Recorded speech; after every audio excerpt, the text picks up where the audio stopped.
Fundamental rules और सिखाता हूं, ये ना आपको शेयर को समझने में मदद करेंगे, क्योंकि अभी मैं आपको शेयर भी बताऊंगा, जो अच्छे शेयर्स हैं, मेरे शेयर्स हैं, किस तरह के शेयर्स होते हैं वो बताऊंगा। लेकिन उससे पहले वॉरेन बफेट के और बाकी लोग जो बोलते हैं उनके प्रिंसिपल समझो, शेयर को समझने के तरीके हैं। आप हर एक शेयर को गूगल पे जाके लिखोगे ना, उसकी डिटेल आ जाएगी। तो उस डिटेल में वो क्या चेक करना होता है, सबसे पहले किसी भी शेयर को अगर आप सर्च करते हो, जैसे मान लो मेरा फेवरेट शेयर, मैंने अभी आप थोड़ी देर पहले बताया इंफोसिस, मैं लिखूंगा गूगल पे इंफोसिस की जब हिस्ट्री निकल के आएगी तो उसके बारे में सबसे पहली जो चीज मुझे चेक करनी है वो क्या चेक करनी है, वॉरेन बफेट कहते हैं सबसे पहले आप क्या करो, अच्छे से उसका रिसर्च करो कि वो कंपनी फंडामेंटली कितनी स्ट्रांग है। सबसे पहले आपको उसका आरओई देखना है। आरओई क्या होता है, रिटर्न ऑन इक्विटी। इक्विटी का मतलब होता है शेयर, जब आप शेयर खरीद रहे हो तो आपको रिटर्न कितना मिलेगा, और ऑब्वियसली आप क्या चाहोगे, रिटर्न तो अच्छा होना चाहिए, मजा आएगा तभी। तो आरओई जब भी आप देखोगे, जैसे मान लो आप गूगल पे सर्च करो ROE of Infosys, ROE of Hindustan Lever, या ये यूई, हिंदुस्तान लीवर आपके घरों में जो प्रोडक्ट होते हैं FMCG product, ROE of Hero MotoCorp, आपको तुरंत बता देगा। जिसकी आरओई हाई हो वो शेयर अच्छा है, जिसकी रिटर्न ऑन इन्वेस्टमेंट हाई हो वो डेटा आपको तुरंत पता लग जाएगा, वो दिमाग भी नहीं लगाना, ना कैलकुलेशन करनी है, सिंपल सी बात, जिसकी शेयर की आरओई हाई हो वो शेयर अच्छा है, क्योंकि वो रिटर्न अच्छा देगा। तो आरओई मस्ट बी हाई, फर्क नहीं पड़ता उसका फॉर्मूला क्या है, हमें क्या लेना, जब डेटा गूगल ही दे रहा है तो कंपनी की शीट निकालो, कंपनी की वेबसाइट पे चला जाओ, वहां पे भी मिल जाएगा। तो पहली चीज बोलते हैं कि आरओई अच्छा होना चाहिए। दूसरी चीज पर आ जाओ, उसके बाद क्या है, डेट टू इक्विटी रेशो, ठीक है, डेट टू इक्विटी रेशो भी देखना होता है। अब डेट का मतलब होता है उधार, हर इक्विटी पे उधार कितनी है। तो आप क्या चाहोगे कि जिस कंपनी में आप पैसा लगा रहे हो उसके ऊपर उधार अगर ज्यादा है तो वो तो बर्बाद है, वो तो उधार ले रखी है, क्या पैसा लगाऊं, तू मेरा पैसा लेगा तो उधार चुकाने लग जाएगा, कल को तेरा कुछ हुआ नहीं, मेरे तो पैसे बर्बाद हो जाएंगे। तो आपको क्या चाहिए कि कंपनी की जो डेट टू इक्विटी रेशियो है वो कम होनी चाहिए, उधार नहीं होनी चाहिए ज्यादा उसके ऊपर। कंपनी में उधार नहीं, कई कंपनियां मिल जाएंगी आपको जो जीरो डेट पर है, कोई कर्जा नहीं है उनके ऊपर। अगर किसी कंपनी में कोई कर्जा ही नहीं है और फंडामेंटली उनके प्रॉफिट अच्छे हैं, वो कंपनी अच्छी है।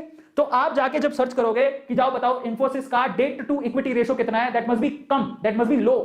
अगर वो कम है तो वो कंपनी अच्छी है। ये दूसरा फंडामेंटल है किसका, वॉरेन बफेट का। ये टेक्निकल फंडामेंटल्स है जो आपको पता होने चाहिए, समझ रहे हो, क्योंकि अब आप शुरू करने जा रहे हो और गणित पता होनी चाहिए। आप फॉर्मूला छोड़ो, आप ये याद रखना आरओई हाई होना चाहिए, डेट कम होनी चाहिए। तीसरी सबसे इंपॉर्टेंट चीज, जो सबसे इंपॉर्टेंट है वो क्या, जो कंपनी प्रोडक्ट बनाती है उसकी प्रोडक्ट की कॉस्ट क्या है और वो कितने में सेल करती है। मान लो प्रोडक्ट की कॉस्ट है 500 रुपए, सेल करती है 1000 रुपए, प्रॉफिट कितने का हुआ, 500 रुपए का। तो product sale minus product cost, profit कितना है, ये है सबसे इंपॉर्टेंट कि कंपनी को प्रॉफिट कितना हो रहा है। आपको प्रॉफिट की जब आप एनालिसिस करोगे किसी भी शेयर का, प्रॉफिट दिखाएगा साल दर साल कंपनी में कितना प्रॉफिट हुआ। अगर वो प्रॉफिट बढ़ते जा रहा है इसका मतलब कंपनी अच्छी है, तो वहां पर पैसा लगाओगे तो सिक्योर रहोगे। 5 साल की चेक कर लो, अगर प्रॉफिट हर साल ऐसा ही आ रहा है कि पहले साल इतना था फिर इतना फिर इतना, भाई साहब कंपनी बहुत अच्छी है, कंपनी बहुत अच्छी है, क्योंकि प्रॉफिट इंक्रीज हो रहा है। और एक और बात, कल को कहोगे सर ये गलत डेटा भी हो सकता है, देखो पुराने जमाने में होता होगा, अब नहीं होता।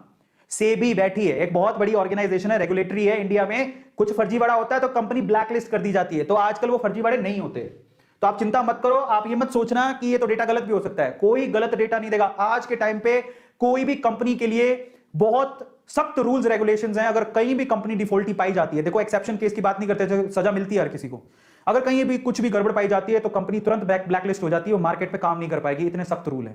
तो आप चिंता मत करो, उसकी प्रॉफिट अच्छा होगा तो काम बढ़िया है। और इसके अलावा क्या फंडामेंटल रूल है, पॉपुलर होनी चाहिए कंपनी। जरा समझो, मैं आपको समझाता हूं शेयर को कैसे इमेजिन करना चाहिए, कौन सा शेयर ले हम। आप बताओ, आप एक ईमानदारी से बात बताना, जब आप ब्रश करते हो बचपन से ही हम लोग क्या यूज करते आ रहे हैं, कोलगेट पेस्ट बहुत कंपनियों के आता है, लेकिन कोलगेट का नाम सबने सुना है, तो Colgate is a good company. Maruti Suzuki पे बैठ के जाते हैं पापा, आज एवरेज और बिलो एवरेज लोगों को मारुति सुजुकी गाड़ियां अच्छी लगती हैं, इसका मतलब मारुति सुजुकी जो कंपनी बहुत अच्छी है।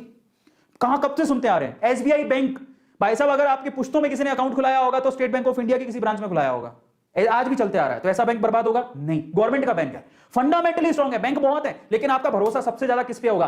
प्राइवेट बैंक में बात करोगे तो एचडीएफसी, आईसीआई, इनमें बहुत भरोसा है क्योंकि बैंक बहुत अच्छे हैं, इनकी फंडामेंटल स्ट्रांग है। गवर्नमेंट की बात करोगे तो आपका यकीन सबसे ज्यादा किस में होगा, एसबीआई।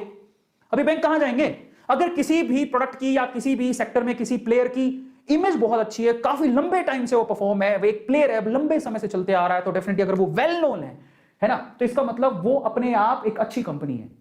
आईटीसी, आप बताओ आप कौन से कंपनी का पेन यूज करते हो, कौन सी कंपनी की कॉपियों में लिखते हो। ज्यादातर बच्चों घर पे आईटीसी के प्रोडक्ट मिल जाएंगे, आईटीसी की कॉपियां मिल जाएंगी। कोई सिगरेट विगरेट वैसे स्मोकिंग करनी नहीं चाहिए, अगर आप स्मोकिंग करते हो तो ज्यादातर स्मोकिंग के प्रोडक्ट आईटीसी के हैं, वो टोबैको कंपनी है, बट उसके अलावा आईटीसी के बिस्किट आते हैं, कॉपियां आती हैं, और पता ना जाने आईटीसी के होटल्स भी हैं। आईटीसी इतना डाइवर्स शेयर है, और आईटीसी का शेयर कितने का है, एक शेयर 230 रुपए का, इतनी बढ़िया कंपनी है, हालांकि वो हिलता ही नहीं है, वो 180 से 250 के बीच में रहता है वो शेयर, लेकिन वो फंडामेंटली बड़ी स्ट्रॉन्ग कंपनी है, उसके डिविडेंड बड़े अच्छे होते हैं। डिविडेंड का मतलब होता है अगर आपने शेयर खरीद के रखे हैं तो हर साल जो शेयर होल्डर्स होते हैं उनको वो कुछ ना कुछ पैसा देते हैं पर शेयर, तो एक तरह की कमाई है जो आपको मिलती है, समझो। तो यहां पर अगर कोई फंडामेंटली स्ट्रॉन्ग कंपनी है, अपने आसपास देखो जरा, ढूंढो कोलगेट किसका है, कोलगेट पाल्मोलिव का है ना, और हिंदुस्तान लीवर के आप इतने प्रोडक्ट यूज करते हो, एफएमसीजी कंपनी है, कहां जाएगी वो कंपनी, इतनी बढ़िया ग्रोथ रहेगी उसकी, वो आज के 10 साल पहले भी थी, 10 साल बाद भी रहेगी, क्या ऐसी कंपनी कहीं जाएगी? नहीं, समझ रहे हो। टीसीएस, इंफोसिस, आप कोई कॉलेज का बच्चा है, कोई आपका भाई कोई इंजीनियरिंग कॉलेज में पढ़ा, उसको पूछ लो आज से 10 साल पहले, 12 साल पहले, 15 साल पहले भी बोलते किधर जाना है प्राइवेट कंपनी में, इंफोसिस। आज भी इंफोसिस। किधर जाओगे? टीसीएस। 15 साल पहले भी ये बोलते टीसीएस। किधर जाएगा बच्चा, कहां नौकरी कर रहा है? टीसीएस। आप कहां करेगा? टीसीएस। बच्चे की नौकरी कहां लग रही? विप्रो। 15 साल पहले भी ये 3 कंपनी के नाम किसी प्राइवेट कॉलेज में, इंजीनियरिंग कॉलेज में जाके देख लेना, इन 3 कंपनियों के नाम बोले जाते हैं। कहां नौकरी लगी है? टीसीएस में काम करता है। कहां नौकरी लगी? विप्रो में नौकरी लग गई उसकी। कहां नौकरी लगी? इंफोसिस में नौकरी। इंफोसिस की ट्रेनिंग बड़ी अच्छी मानी जाती है। ये 3 कंपनी के नाम आज से 20 साल पहले भी सुनते थे, आज भी सुन रहे हैं, 20 साल बाद भी सुनेंगे। ये कंपनियां कहां जाएंगी? फंडामेंटली स्ट्रॉन्ग है, तभी तो एग्जिस्ट कर रही है 20-20 साल से, 15-15 साल से, नहीं तो कौन एग्जिस्ट करता है? समझो क्या कहने की कोशिश कर रहा हूं। ये प्रोडक्ट आप लोग भी ढूंढ सकते हो, कोई बड़ी बात नहीं। अपने आसपास देखो, आप पिज्जा मंगाते हो, किसका मंगाते हो? डोमिनोज का। डोमिनोज इन्फो एज से, मेरे ख्याल से इन्फो एज ही है, नहीं शायद एक और कंपनी है, मैं भूल गया, मेरे दिमाग में नहीं, अभी बता दूंगा, उसको लेके आऊं, नाम भूल गया हूं मैं, पर वो कंपनी डायरेक्टली ये जो पिज्जा, ये जो डोमिनोज के पिज्जा मंगाते हो, डायरेक्टली उससे कनेक्टेड है। आप पिज्जा मंगाते हो, उससे बढ़िया उसका शेयर खरीद लो। अभी तो शेयर बहुत महंगा हो गया, लेकिन पहले बहुत सस्ता था वो शेयर। तो ऐसे जो प्रोडक्ट आप बार बार देखते हो अपने आसपास, ठीक है, आपको पता है कि हम इसको 10 साल पहले भी यूज करते थे, 10 साल बाद भी यूज करेंगे, अभी भी यूज कर रहे हैं, फंडामेंटली स्ट्रॉन्ग कंपनियां होती हैं, उनका शेयर खरीद लो, वो कहीं नहीं जाने वाले।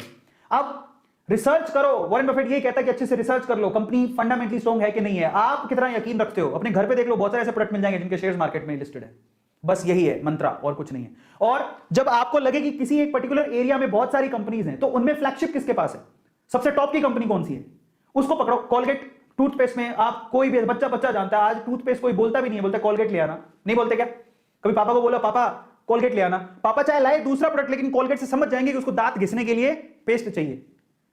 टूथपेस्ट का नाम ही कोलगेट है, एक दूसरे के ऑल्टरनेट है। चाहे मैं पेप्सोडेंट खरीद के लाऊं, लेकिन कोलगेट के नाम से समझ है, पापा कोलगेट ले आना, हाँ कोलगेट, अच्छा समझ गया, तो दांत घिसने, वो समझ जाएंगे। समझ रहे हो? फ्लैगशिप है इनके पास, तो कहां जाएंगे? कहीं नहीं जाएंगे, इतने बढ़िया शेयर्स हैं। अब आते हैं अपन टॉप सीक्रेट